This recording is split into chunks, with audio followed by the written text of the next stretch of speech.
So cryptography is based on hard mathematical problems. So everyone's heard of the factoring problem. If you bring two prime numbers together, it's easy to do multiplication, but it's hard to split them into primes.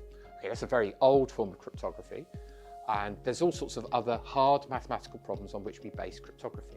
So the reason we do this is because if you can break the cryptography, you can do something which mathematicians believe to be impossible. So this is the reason why something is secure. Now, the thing is what is hard is a problem, because it's hard for a human. Okay, so it's got to be hard for a human, but we also want it to be hard for a computer. And then the question is well, what kind of computer? So almost all of the cryptography we use today on the internet and in our everyday lives, in our bank cards, in our mobile phones, is based on cryptography that was basically invented in the 70s and 80s. And it uses very old mathematical problems like the factoring problem.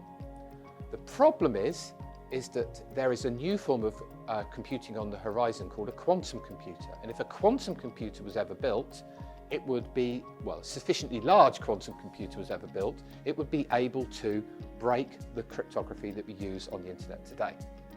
So cryptographers address this problem, and there's something called post-quantum cryptography. And what that does is it takes the factoring problem for example, and replaces it with a problem that not even quantum computers can break. It's still a hard mathematical problem, but it's harder in the sense that quantum computers are not able to break it, which is fine. But this means that companies have to worry about the migration.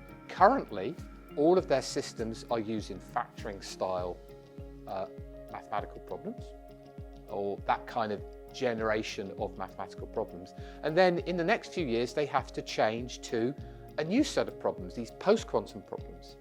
Now, we've had this before. So in the last 10, 15 years, we had to migrate from a certain set of hash functions called the MD5 hash function. We had to migrate to SHA-2 or the SHA-3 family. And this caused great problems in industry because companies were not yet what's called crypto-agile, are able to take out one algorithm and put in a new one.